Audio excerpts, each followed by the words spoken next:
Pentecost, you see, it's a very much determining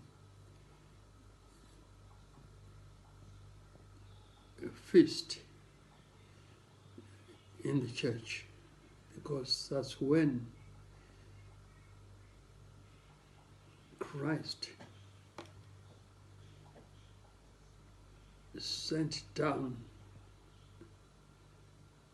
this Holy Spirit that he said he will guide us, he will nurture us, he will protect us, he will heal us, he will heal the church, protect the church, guide the church.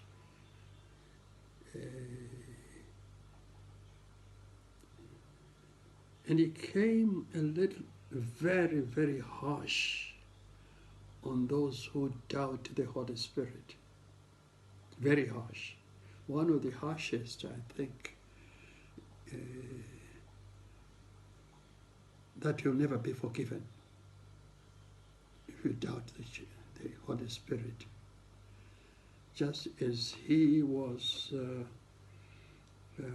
harsh on Judas.